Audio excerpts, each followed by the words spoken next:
saying done a video about sickle cell. we don't call you back in a minute. have And my cousins. Call you back in a minute. a lot of things that, you know, the doctors be surprised when they see us, because we are like we're not like the poster child for sickle cell. I still have my spleen. I don't have my gallbladder, but I haven't had no really major surgeries other than getting my spleen out, which was killing me. I haven't had blood clots. I just have a lot of bad crisis, like a lot of bad pain that I'm trying to get under control with blood transfusion. So hopefully this time next year, maybe I would have not been back to the hospital. But you don't know. Sickle cell is still one of those diseases that's still being learned about, because, believe it or not, a lot of people don't really care about it unless it's happening to them. Let's fix that. It's not still being learned about. It's learned about. They just don't care. It's still, I don't think they know everything about it, because even when I'm in the blood, even when I'm getting my blood transfusion, I have doctors that come up to me and tell me that they don't know about it. And that's because they don't really teach them that in school. What they learn about it by the book is not what's happening, because they'll go by something that they learned by the book, and then they'll see it's either opposite, or that's not true, or it's not happening the way that the book said it should happen. Or so I just don't think that is, I mean, you can tell us what it is, and that's just about it. Like, even with my doctor, I don't think my doctor, before he retired, he was a great doctor in the sense of figuring out what works for me, how much medicine to give me, how much fluid to give me, what's wrong with me. But there's nobody out there that can come and tell you exactly how you feeling, what's going to help it. They can tell you what should help it, or what they think, what the research says. But the thing about sickle cell is that, and what I had to explain to my doctor, my second doctor, before I had to kick her ass to the curb, is that it's a partnership. When you have sickle cell, you and your doctor and everybody that you deal with, y'all are partners. It's not, I'm the boss, you the worker, or I went to school. Because even though you're a doctor, you could have 20 years of schooling, you cannot feel what I feel. You can't get an understanding of what I feel, because you can ask any sickle cell patient 9 times out of 10, when you ask them, what does it feel like? You can't describe the pain. It's not, they want to say, is it achy? Is it sharp? Is it throbbing? It's none of that. You can't describe it. So you will never understand what I feel. You will never understand when I'm feeling fine, when I'm not feeling fine. You can't tell me that, oh yeah, you shouldn't. Like, they told me that I had one blood transfusion. The day after my blood transfusion, I had a crisis. We don't understand why you're in pain because you just had a blood transfusion. One, I have had sickle cell for 30 years. I have had a blood transfusion once. The next day, they're telling me, you shouldn't. Well, that goes to show that your research and whatever you learned and whatever they told you should happen isn't right. But doctors hate being wrong. So instead of seeing that they're wrong, it's, no, you're lying or you're wrong. And when I went to my apheresis, which is the blood transfusion exchange, I met a doctor who was honest with me and said, we don't know what we're doing. We don't know what's going on. We don't, like, we're lying. Like, yeah, she's so hyped and so antsy, and she's just so eager, though. And she's white. She's so eager to learn. And that's one thing I love about her, is that she wants me and my sister to be the face of this research study, where my sister began blood transfusion since she was 8, and she's been, dealing with it out of the hospital for so long, and I haven't been getting them, and I've been in the hospital so much. And it's just like, y'all saying that this medicine or this and this shit work, but here are 2 sisters who have the same type of disease, one getting this, one not getting this working for her, this not working for her, and it's just basically about learning. And I think that's what this disease is about, period. So it's just about learning. My x-rays are back for the knee pain that I've been having for a month. I have a bone infarct or a lesion on my knee. about to read the x-rays of my shoulder that's been hurting for a month. That's because she wrestled dogs with us. So, and the infart anywhere bad? I got it behind my patella, directly behind. So when I bend my knee, it hurts. So we've been doing knee braces, gabapentin. I've been taking oxy. Nothing's working. That's what I had. The infarct is what I had in my brain that caused me to get the blood transfusion. Yeah. So now it made me have a stroke, and then that's why I got the blood transfusion. That's why. I'm at high risk for a stroke. That's why they started them. And they also started them because I had high iron in my liver. My liver went into liver failure. I have an iron overdose, and I had an infarct and gave me a stroke. That's why I get blood transfusions. And I just say it's crazy. And that's why I don't understand why people be like, oh, well, you can just stop blood transfusions. Well, you can't. Some lady My literally life told me in depends on CHOP you. that her daughter was getting blood transfusions and she just stopped and she's fine. I looked at her like, you're lying, and you one of them people who just lied and just they have a story to tell because what happens no is when you stop blood transfusion, and it's something But you got some doctors Jehovah's Witnesses out here too that don't even do the blood transfusion, don't want their kids getting blood transfusions. So there's kids out there that's out here suffering. Exactly. Because what happens is, and this is something that doctors don't get, and this goes back to them telling me that, oh, you had a blood transfusion yesterday, you shouldn't be in pain. What they don't understand is that because you took my sickle cells out and you put regular blood in, does not stop my body from making sickle cell. My body is constantly killing off the cells because that's the disease I got. That is I don't know if you want to call it typo, that I was born with. That's what I was born for, my body to whatever it's doing in there, whatever. When the mixtures came, the 2 genes, you need 2 S genes, one from your mom, one from your dad.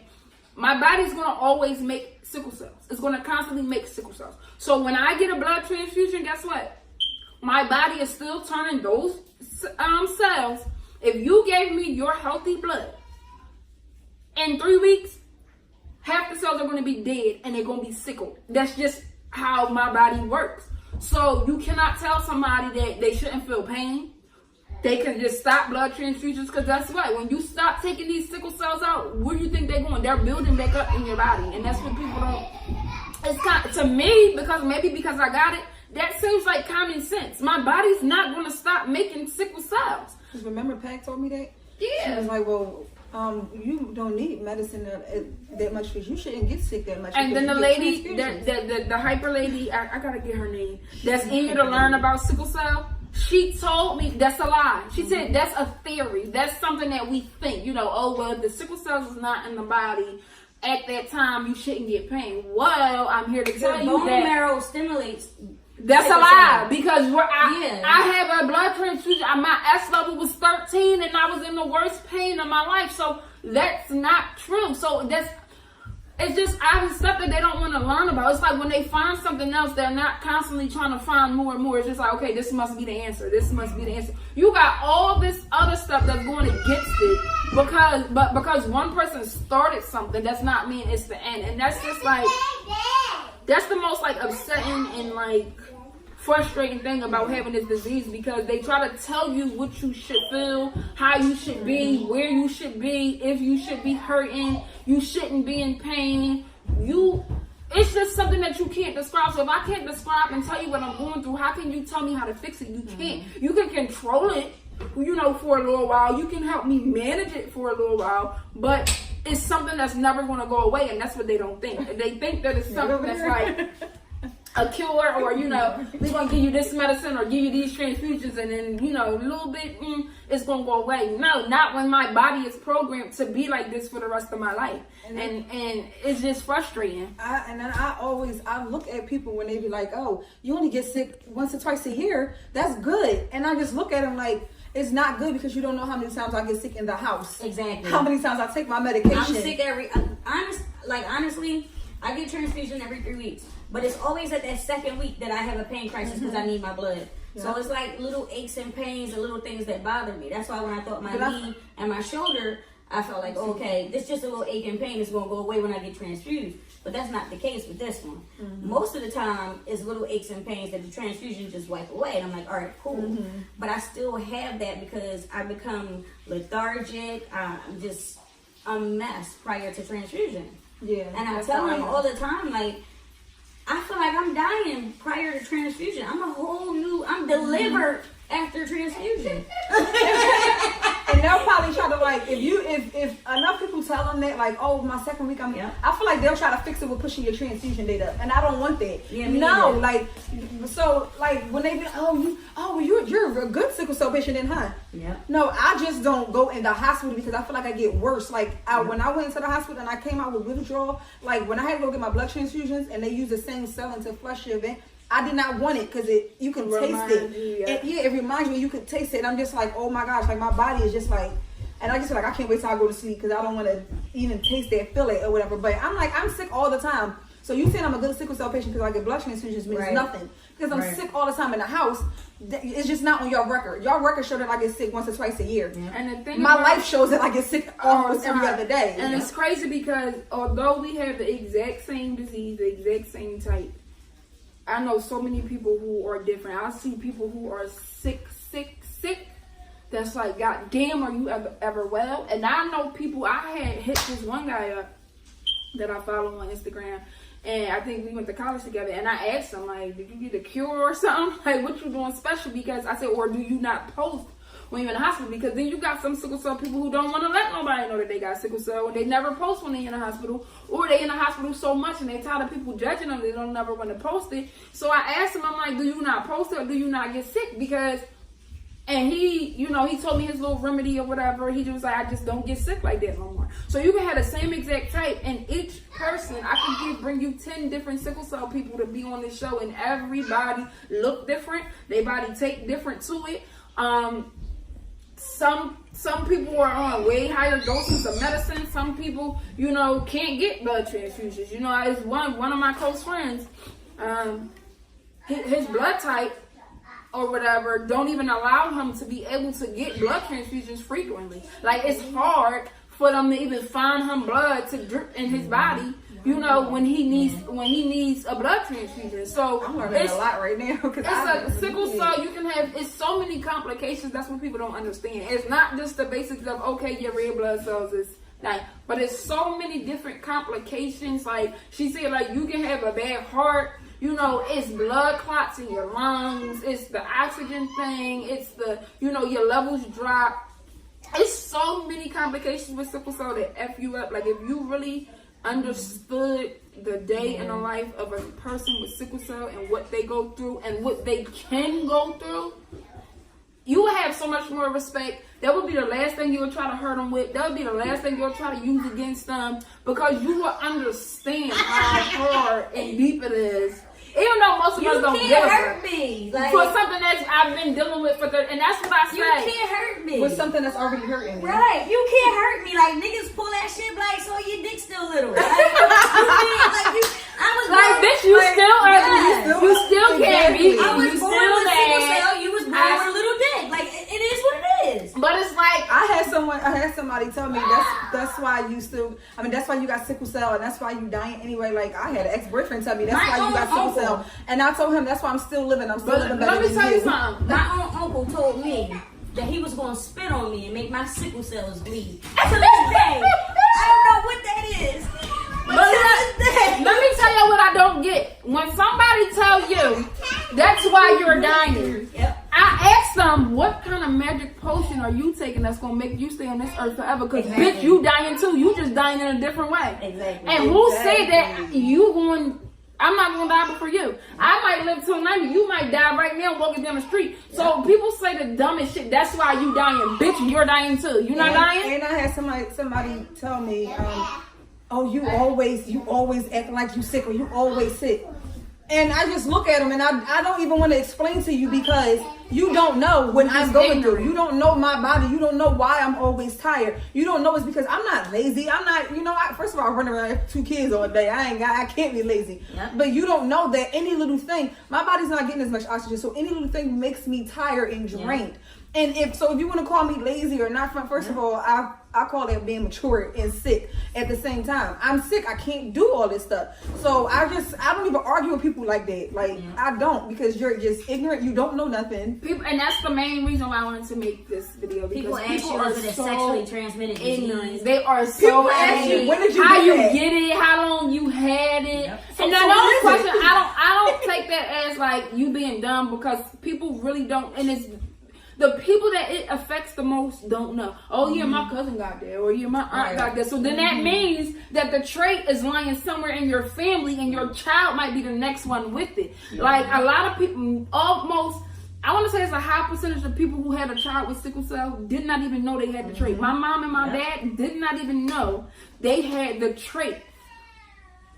And it made, 2 kids with the disease. So, and that's basically, and one with the trait. Mommy didn't know that Doobie had. Yeah, Julian got the trait. That Doobie got the trait. My mom didn't know that Doobie had the trait for a long And it's crazy because it's so many people walking around with the trait. You meet somebody else with the trait, now you got a sick ass kid.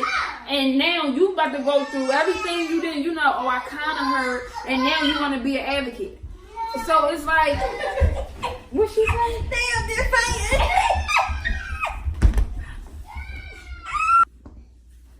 All right, so you kind of heard the bads of having sickle cell. So I want to talk about the goods because, as you know, especially with me, if you follow me, I be doing a bunch of shit. No, not after they cut your ass off, and then you owe them $35,000. The part was supposed to come out. Oh, okay. You gonna crop the beginning part out? Crop that. Okay. Yeah, crop that out. All right, so we talked about the bags. So this video, it was to focus on the bag so y'all can get an understanding, but it's also to focus on the goods. And I wanted to talk about the slaves, which is basically things that we do, how we overcome our sickle cell. Like I said in my last video, a lot of people come to me and they're like, you don't look like you got sickle cell, or you don't have that sickle cell look, because it is a look. You might be like, you might just meet somebody and they'll tell you they got sickle cell and you'll be like, oh yeah, you do, you look like it, because some people have the yellow eyes and always look tired, always look real sleepy. I'm so thankful. Me too. So, let me tell y'all, I was able to get a master's degree, all the way up to a master's. So, I went to undergrad. I did master's online. I'm back in CCP so I can get a certificate. I'm doing this. I have a lash brand.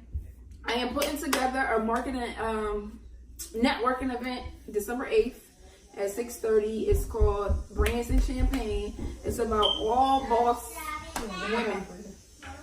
It's about all boss women, and if you don't have to be sick, you could be well, but if you are running your own company, you have your own brand, you have your own lines, whether it's clothing lines, whether it's lash lines, whether it's, makeup, you want to come, you want to network, you want to talk to some people that either already have their own brand, who already made it, who you working on it, who is building, you want tips, you want to buy some stuff. I have my friends and family members. I have authors, a couple of my friends. One wrote a children's book. One wrote an urban fiction book. But so I'm putting that networking together. But I just fight through. I always fight through. Yes, I have to go into the hospital. But while I was in the hospital, I was drawing up my brand for my lashes. That's where I came up with the idea. I was, creating my logos and looking at different lash types and styles and the different kinds of, 3D and mink, and I was doing all that in the hospital. So I launched that brand. I have my own place. I have, some people can't leave home because they were so sick. They, number one, they need somebody there with them all the time. And number two, they can't, hold down a steady job, because if you always missing days from being sick, that's something you struggle with. Have my own car, we all are just blessed. Like, we are blessed that we are not, and even though my cousin, she says she got 150 things wrong with her. I do. She's blessed also because she's not confined to a bed or oxygen tank or, walker, or, she can go to work. She can do what she loves to do, which is wrestling badass animals all day. She can pay her car note, pay her bills, her rent. So even though, she says she has all this shit going with her. Like, do I need to go get the medical records out the car? They on the phone. Even though she got a dictionary. Yeah, just in case I have an accident. Like, yo, this is my medical history, boo. Here you She go. is still blessed, and she is still slaying, and she is still overcoming. So I talked about my slaves. Talk about your slaves. So my slaves So my slaves are even having sickle cell. Back in high school, I used to run marathons, and the doctors just used to always look at me like, how do you do it? Like, how are you able to do it? I'm like, I just push through. They taught me breathing techniques and everything, and I'm just so strong of a person that if I want to do it, I want to do it no matter what my condition is. So I push through. I think that's all sickle cell. We just got something to prove. That's why I be in so much stuff, because I'm going to prove to you that I'm not sick, I'm not dying, I'm not confined. My sickle cell, I always tell people, sickle cell don't have me. Like, I have sickle cell. I'm going to prove to you I can live on my own. I'm going like her. I can't remember sickle cell ain't killing me. I'm killing sickle cell. Right. I did the run. I actually had an opportunity. I was younger though. I actually had an opportunity to talk in front of a college. Like, me and my mom went and talked in front of a college. A college lecture room about my sickle cell and how I'm actually overcoming it and how I'm doing it and everything. So that was a plus. I went to college straight out of high school. I actually stopped when I had my kids, but I'm back in college working. I can do everything anybody else can do, working, go to school and take care of kids. I'm like superwoman because I'm doing it all. I have my own car, have my own place. I don't have to live with anybody, and I can still manage to get everything done. Schoolwork, go to school, work, take care of my kids, still get them up, still get up. Even with a little bit of rest, I can still fight through anything that anybody else can do. Yeah. And even with, and that's why I try to stay out of the hospital so much too, because I don't want to miss school, I don't want to miss work. I feel like I have to push through. Because when I go to hospital, I'm like, damn, I still got this to pay. Y'all know me. When I'm in a hospital, I feel useless. I am the most. I don't like to be there. Even my followers. Like, y'all know when I'm in a hospital, I'm thinking about bills. I'm thinking about, like, I let it be known. And there's so many people that be like, Saida, relax. Like, I'm like, damn, these niggas going to club without me. Damn. But see, that's how I think I'm the opposite. Because even laying in a hospital bed, or when I'm homesick, or like if I have to miss work or school, anything, my mindset is still, I'm going to push through. Like, no matter what, I'm going to push through. I don't know why I do it, because I've been in situations so bad. Yeah. Like, I've been in situations worse than having to ask for when I had my GoFundMe, and I always push through. But I have anxiety, and you afraid to fail. And it's not that, like, I'm doing it for anybody, but we already black, we already women, we already got 2 strikes against us, and we sick. So on top of that, you got people, on top of that, you got people watching you, and I don't care if you, all sickle cell females, that y'all all got somebody watching you. Sick males, females, sick, anybody. They want to know how you doing that, and you're sick, and I can't do it, and I'm healthy. So it's somebody somewhere watching you, trying to see when you're going to fail. And that's the part that I don't want. I don't care about, it's so many people that support me, and I do it because I'm proving to myself that I can do it. But I'm also showing for them people that's sitting behind fake pages or talking trash or waiting for me to fail because I'm sick. Or waiting for your next hospital visit. Yeah, waiting for you to be back in the house. She's sick again, or and I'm still doing everything that you're not. And I always tell people, maybe you should get sick and you will have these many accomplishments. Exactly. It's maybe not like a disadvantage. Because it's like it's kind of like having sickle cell. Sickle cell gives us pain and a disadvantage, but it gives us strength and that motivation. It gives us superpowers. It causes complications to take life from us, but it gives us life. Like, at the same time, motivation. It pushes you. Like she said, this magic potion, this blood transfusions. I feel like sickle cell all together is magic potion because it makes you push just that much more. You have that much more to push through. It's not even that though. Like, for me, my motivation, my push is coming home and finding my brother dead in his bed from sickle cell. That's my motivation. My motivation is him dying and us not knowing what he died from. We just buried him at 17 and I was 12 years old. So my motivation is doing what my brother couldn't do. Taking care of my mom, how my brother wanted to take care of my mom. You know what I mean? Live life how life should be lived at the end of the day. We don't have no restrictions. Like, me and my cousin, at all. We go on vacations every year. Yeah.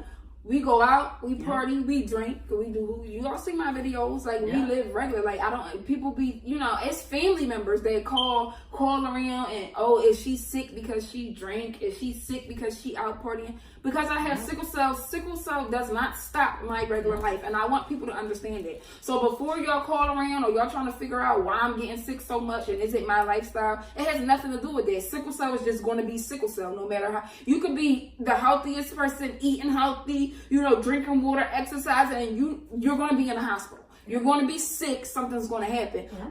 We don't let sickle cell control us, period. I'm going on trips. I'm going out. I'm working. I'm dancing off rhythm. I'm drinking. I'm blowing hookah in the camera. I'm going to be on planes and beaches and countries. Exactly. And when I came back from Mexico, I was sick as hell. Yeah. When I came back, but that's not going to stop me from going. I just go right to my hospital, get bandaged up, and I'm out. Because if you live like, and I say this, I don't follow a lot of sickle cell people online because a lot of them live like, I got sickle cell, I'm going to be sick, I'm going to die. It's depressing to me, so I don't follow them. That's not our motto. No. I'm not being sick. I'm not going to die sick. I'm going to die, and I enjoyed my life. I lived my life, and I'm living my life. I'm not sick. To people, like, it was people on Instagram like, oh, you sick. I'm not sick. I'm fine. I seem fine right now. Don't y'all think I'm fine? Mm-hmm. I'm not sick. And that's how I live. I'm not sick. If I'm not laying and even in that hospital bed, I'm sick. I don't feel good, but I'm not dying. I am not dying depressed and oh my God, I have sickle cell and I'm not doing it. I'm not doing it. I think you live longer when you enjoy your life and you do the shit that you want to do. That's why, like, when people was asked, oh, is she sick because she drinking stuff? No, drinking don't have nothing to do with it. You party don't have nothing to do with it. There's nothing you can do to stop them red blood cells from going through your veins and causing you pain. Absolutely nothing you can do to cause it. Nothing you can do to stop it. So no, it's like because she's partying and stuff. Yeah, no. You can maintain it. You can kind of get it to nothing wrong with celebrating life. It isn't. And that's what I do. And that's what I explain to friends and family. My birthday, I celebrate my birthday because guess what? It's another year I beat sickle cell. So when my birthday, if I'm 28, 20, 31, I'm going to have the same celebration as 21, as 30, as 50 because it's a celebration. It's just like if you beat cancer. It's the same thing. It's the same thing. I'm beating sickle cell every day, every year. So,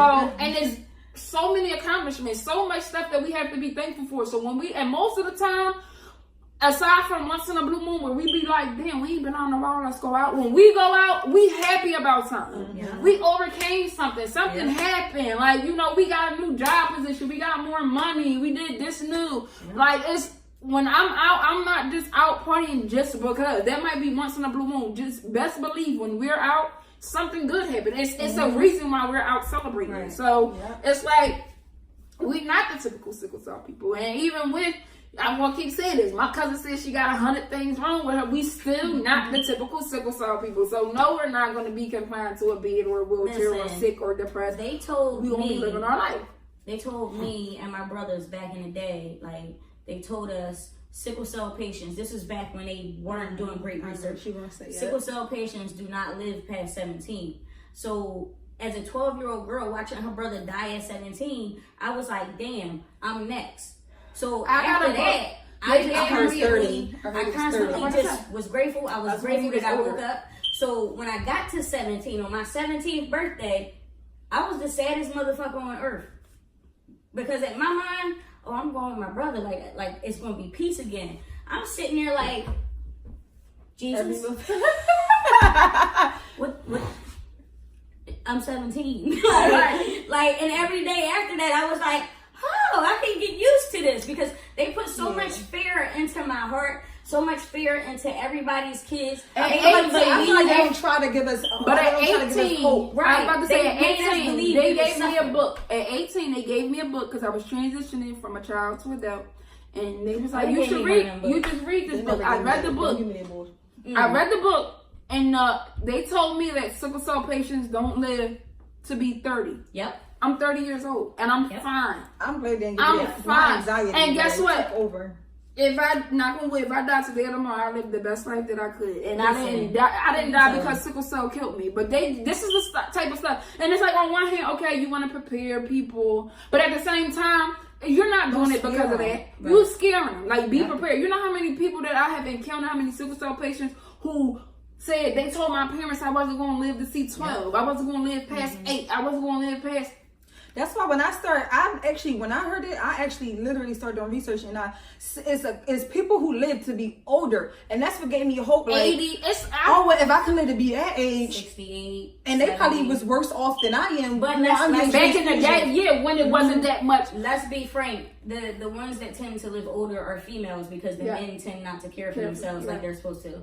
So I've seen women at 68. I'm in a group on Facebook. So. I'm in a couple different sickle cell groups on Facebook, and every day somebody posting, I made it to my 51st birthday. I'm 68 today. Or, my dad passed away, but he lived till he was 83. And it's like, it's ways around it. That just make you think like, this is the end. If you make it past 12, then you're not going to make it past 17. If you make it past 17, you're not going to make it to 30. I pray that I live that long. We just keep proving them wrong. And that's all we can do. And that goes back to say that they don't, it's like they find something and they stop. Sickle cell is never going to be something that you're going to figure out. You're going to have to constantly keep researching, keep working on it, keep talking to the patients, because it's something that's going to evolve right along with us. And even though we living longer and getting better, because obviously the research that y'all was doing or y'all coming up with is wrong.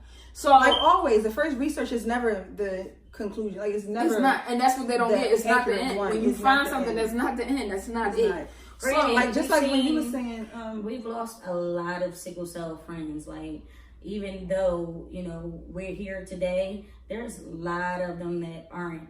I've lost my friend Rose. I've lost my friend, childhood friend Dawn, to sickle cell from blood clots and pancreatitis and all types of crap after she had her baby. Like, people drop like flies from sickle cell, and they still treat it as though it's not a severe disease. We don't want to make it seem like it's not a severe disease. We're doing good, but others aren't. It's a lot. Blood disorder is always a severe disease. Like, it's a lot of people. And then the thing about us, coming on here and talk about our slaves and making it seem like we're doing good is not to say, we're not doing bad. It's to say, look at what we go through. Look at what we deal with. Look at these complications. Look how many people die from it, and look how we still smiling and standing. But it's a battle. Understand, the point of this video is to understand the battle and the fight that we deal with every day, just to put this smile on our face, just to be pretty, just to, get up every day and go to school, go to work, deal with, coming up with business plans, or while you can get up in the morning, you refresh, you go on about your day, you ain't got to worry about no cracks, aches, and pains.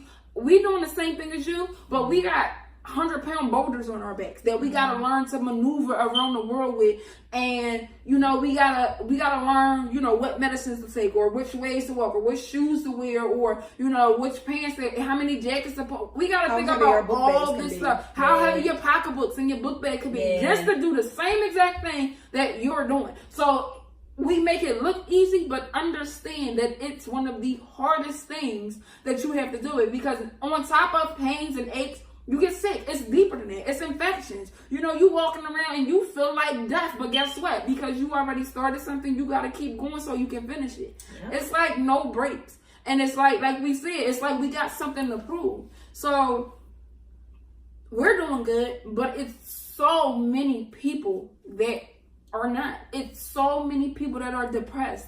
It's so many people that are dying. It's so many people that are, constricted or restrained to a bed, to a wheelchair, to a walker. Like I was saying earlier, I met this girl in the hospital last time I was there. She's about 28. She has to get double hip replacement surgery at 28 years old. Danielle had one. People gotta get they gotta get knees replaced. Yeah. Like, my mom is fine. She don't even qualify for one for her age, but a 28-year-old sickle cell patient is about to be on her second hip replacement. Like, this is the stuff that we deal with, and we go through. That's what they call something that we get is a vascular necrosis, and that's actually what they did an x-ray in my shoulder to make sure I don't have. So that's a common thing. Danny had it, so she had to get her hips. Yeah, they used to always ask me if I ever had hip pain. I'm like, no. But that makes you paranoid. So like everything you feel in your hip, you're like, wait, is this what they were talking about? Oh, yeah, right, no. Because and when they're surprised like that, they're constantly asking you, and it's like, nigga, no, like, I don't feel nothing. But now when you start to feel those, you get paranoid. But so it just, I really wanted to end it on positivity. But sickle cell, period. There's some positivity. Shout out to Yogi, aka Yolanda. That's my mom. If it wasn't for my mom coming up there to tear the damn hospitals up on a day-to-day basis, y'all know my mom. If it wasn't for Manuel parking his damn tractor trailer in the street coming to hunt down doctors, I would not be here today. So it takes a strong person and even stronger parents to deal with sickle cell. So we don't want to take from the parents at all, because I know a lot of y'all are going through it more than your children emotionally and mentally. And I understand that. So shout out to y'all, because y'all the true sickle cell warriors. Yeah, because it's crazy because you would never know the Yes. pain, like somebody's pain, Yes. until you have kids. When you have kids, that's the worst pain you Like can with ever see. with my mom, it'd be so bad that I stay strong because I don't want to see her crying. Here I am in the sickle cell crisis. I'm laying in the bed, and just hearing my mom just say, "I wish I could take your place," or I wish it was me and not y'all. Yeah. It's so damn heartbreaking. And even though I'm the one laying in the bed and I'm going through this pain, it's so many times that I've been put on a smile and I just say, no, I'm better. It's not that bad. Because my mom is so heartbroken, because you know what it is? Parents kind of feel like it's their fault. Like if I knew I had, the trait, I would have screamed, the father, or if I would have made. But it's just something that was just supposed to happen like that. And that's how I feel like I was kind of slacking, and I kind of panicked towards the end, because when I was already pregnant with them, that's when I went to go get my baby father tested. And I was kind of scared, like, are they gonna come out with sickle cell? And I have 2 of them. Am I gonna be going through this stuff myself and with them? And is it gonna be my fault because I didn't, check on it or whatever? But then it was to the point where it's like, if I have them with sickle cell, I'm just gonna have to deal with it, because there's nothing I can do. I'm not gonna, But I felt like I should have tested them, because I knew I had it. Although they only came out with the trait, thank God. But we got to make sure that they don't get anyone with the trait or the disease and stuff like that.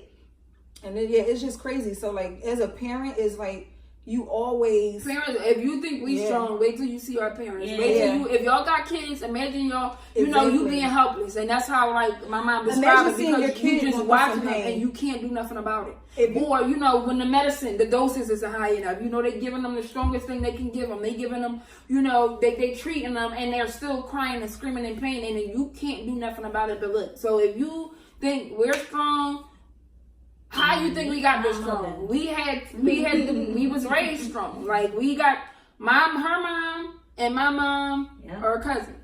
And they still tearing the hospitals up. They look just alike. And I mean blood cousins, same blood running through my mom's side. My grandmom is her aunt.